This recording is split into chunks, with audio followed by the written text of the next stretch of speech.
Everybody, welcome back. Today I want to talk about changing the way you see food. So many times when we talk about food scarcity or a food collapse or anything like that, we merely talk about the symptoms of it, right? We talk about there not being food in the grocery store, or we talk about it from an economic subsidy standpoint, or we talk about it from a political standpoint. But very, rarely do we ever talk about what the solution is. And I understand that just telling people to grow their own food is not going to be a viable solution because number one, it takes it's work, and number two, people don't want to do it. So I understand that. I understand that it's a shift of mindset. That's the only way we really talk about the solutions of food collapse or food scarcity. We have to change the way we see food.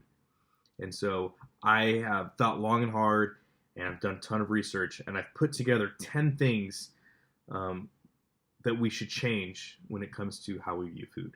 I'm not saying that everybody has to take all 10 on board, but really, if we get to the crux of having a real life conversation of how do we fix this shit, this is what it comes down to. We have to change the way we see food.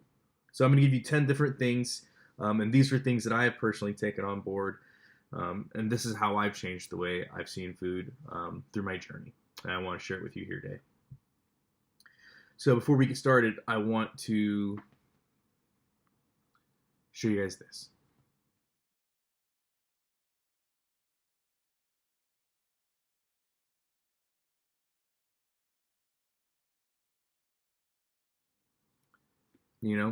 Harry Kissinger was right. Those who control the food supply control the people. Those who control the energy control whole continents, and those who control money control the world. And if you look at the way food is grown in 2020, it requires all of it. It requires oil, energy, right? It requires money, subsidies. Most people don't realize without government subsidies, the average person couldn't afford food. I mean, food is subsidized to the tune of over $30 billion in America alone, in 2019, 2020, right? And food subsidies are just going to go through the roof. They're going to keep going up because you have to subsidize food because people require it. You can't control you can't feed a population of people in 2020 without controlling the food, without subsidizing the food, without making the food affordable. So that is the reality of the situation we find ourselves in. So yes, if you control the food, you definitely control the people. I don't think that's controversial at all. You can, for all intents and purposes, you can say that Harry Kissinger is a controversial person, but that statement, it's not really up. I mean, you can debate it, but it's not. It's not. I don't find it to be controversial at all. It's just very honest. It's very genuine. And it's very true. You can control the food. You control the people. So these are the 10 things that I've taken personally on board that I want to share with you. Number one, the first thing that I had to come to the realization of is food does not come from the grocery store. That is the very last step in the just-in-time food supply system. Literally, the food goes to the grocery store and hopefully people buy it, because if not, it just gets thrown away. Food does not come from the grocery store. Food comes from nature, it comes from farms, it comes from homesteads, it comes from literally everywhere else but the grocery store. That is the last step of the food supply chain. And so I think that's important to realize, because we have to realize that your food that you see at the grocery store had a journey, and it started somewhere, and it ultimately ended somewhere. And as far as the journey goes, like I said, the grocery store is literally the last place, the last step in the chain there before it gets to you. And that should be discerning. We shouldn't have that many steps of complacency, and I'm going to call it complacency, between the origin of food till the time that it gets on your plate. So I think we need to change and realize that the grocery store doesn't produce food. It's merely the end step of a very long, very troublesome, very inefficient system. Number two, we live in a society, especially in modern day United States of America, where the three acceptable meat protein sources are chicken, beef, and pork. Chicken, beef, bacon. And I love chicken, I love beef, I love bacon. But there are other animals out there. There are other food sources, right? You have fish, you have quail, you have rabbits, you have ducks, you have goats, you have turkeys, you have sheep, right? There are so many other different kinds of viable meat protein sources out there. It's not just beef, pork, and chicken. Like I said, they're good. I like beef, pork, and chicken, but there are other sustainable sources that can especially be done on a small scale. Small scale localized farming, I mean, like I said, rabbit, quail, sheep, ducks, they're all excellent. Rabbit, they're all excellent sources. So realize there's more than just 3 different protein sources out there. Number 3, eating seasonally. I think it's super important because if you're in a place like Alaska and in December you're eating strawberries and bananas and stuff like that, and that's fine. I'm not saying not to, but just realize that there was a very energy intensive process not only to grow those, those items more or less, but to get them to where you currently are. And so I'm not saying that you can't have those or you shouldn't have those, but just realize the unsustainability portion of that.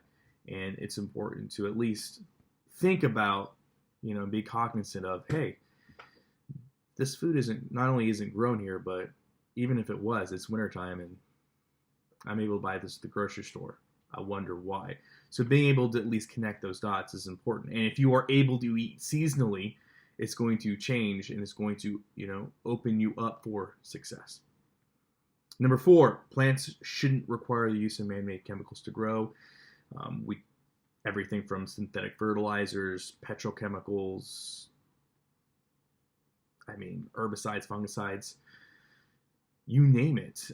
These are all used to grow food, and they shouldn't be, right? Plants should not have to be force-fed this liquid chemical diet in order to produce a crop. But too many times in monoculture, that's what we see. Just because, the soil, the topsoil is so stripped, it's so eroded, it's literally just a sponge to put all these chemicals on in order to grow food for the masses. So realize that plants shouldn't require the use of man-made fertilizers in order to grow and thrive. With that, number 5, animals shouldn't require the use of hormones, antibiotics, GMO foods to grow. We shouldn't be pumping our animals full of synthetics in order to get them to the biggest, unhealthiest weight they can before we, process them. That, I think those two go without saying. Going off this train of thought here. Number 6, ruminant animals don't require grains. Pasture-fed animals, that is sustainable. That is environmental. That is the way it's supposed to be. We don't have to feed sheep, goats, cows, rabbits, any, ruminant animal. We shouldn't be feeding them low quality grain byproduct foods, right? There's no need. There's no need to do that, because if you look at where these grains come from, they come from the big plant agriculture industry that is doing the aforementioned spraying, using a bunch of chemicals to grow low quality grains that are then used to make processed foods and animal feed and that kind of thing. We can do this sustainably. We can do this on pasture. Give the animals what they're meant to eat. Number 7, food should be produced locally. We look at, I've been looking at a lot, I've been following the trends of food banks, and we're seeing in places like Texas, the need for, assistance when it comes to food supply is huge. It's one of the highest in the country, even though Texas produces a majority of the food that's used throughout the United States and also shipped internationally, right? Texas has one of the highest subsidies for farmers in the union. I believe it does have the highest federal subsidies.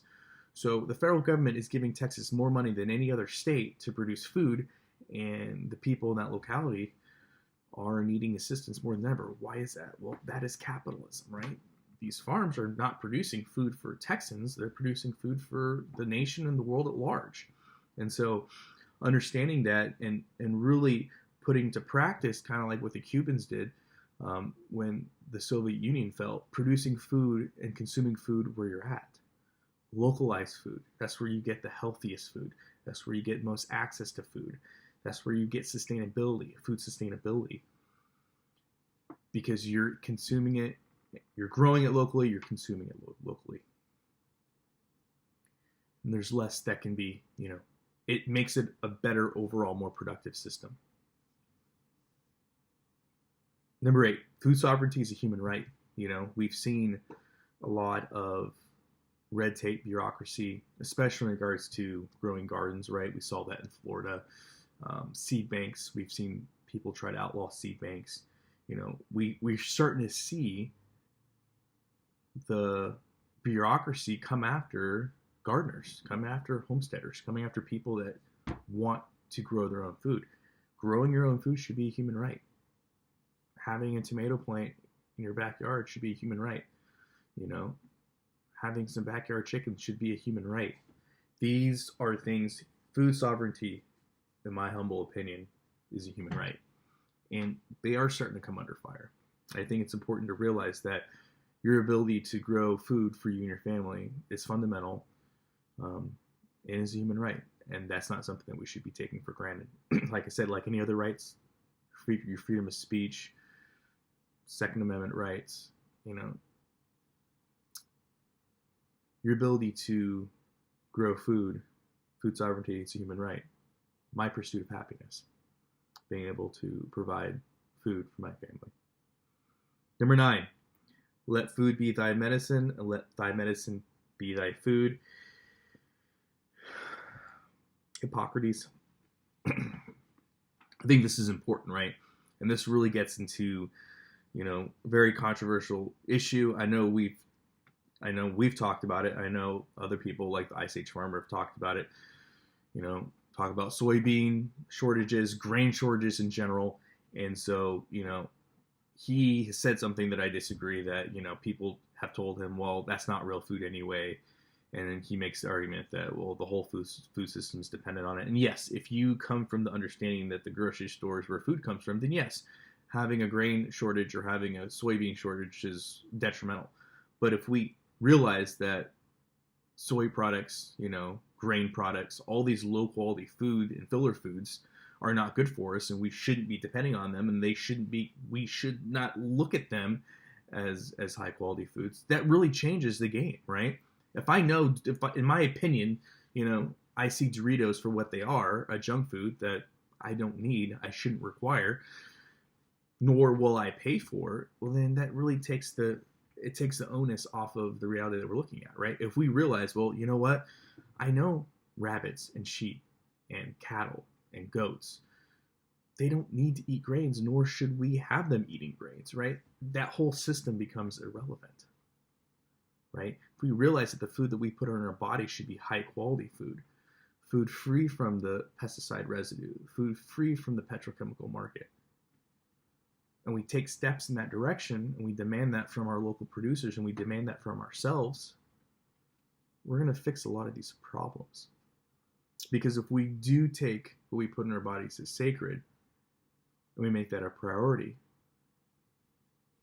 we're going to find solutions, and things are going to fall in place. The system is the way it is because that's how we want it to be. That's how we've either been molded to believe or want to believe. And personally, I think it's a little bit of both. But if we don't want that, we want to have high quality food, and we want to look at food in this way, the system will follow the money. Plain and simple. Number 10, everybody should be doing something, right? Whether that is having backyard chickens, growing a tomato plant, or simply voting with your dollar, right? Getting out there and telling your local HOAs, CCNRs, local state municipalities, no, I want to be able to have at least 3 hens in my backyard. That is a fundamental right that I'm willing to stand up for. Or I'm going to fight because I believe that I'm going to fight and advocate that I have a garden. I think that that's important, and I don't think that this insert local municipality or HOA or CCNR should say that I can't. Everybody can be doing something. And so I think it's important that I'm not saying go off grid tomorrow and take all these on board, but definitely think about it. Definitely think about what it means and what these 10 things are really saying, and really understand what it is that it means for you, right? Because I can tell you that through my journey, I've learned that the way we see food now as a nation in 2020 couldn't be more detrimental to, number one, what real food is, and number two, the sustainability concerns that everybody keeps talking about, right? If we really want to ensure that we have food security, we have to take these things on board. We have to want to eat seasonally, eat locally, eat high quality foods that are free from all the garbage. We have to want to do that. And I think that those are important things to take on board, and we can fix so much if we just change the way we see food and change the way we see the procurement of food. And I think it's also important that we realize that, like I said, Henry Kissinger, whether you like him or not, he's not wrong. He's onto something there. So if you believe that the food collapse is as imminent as everybody is making it out to be, we should really think about taking these suggestions on board sooner rather than later. We'll be nice like the video as always. Long live the Republic.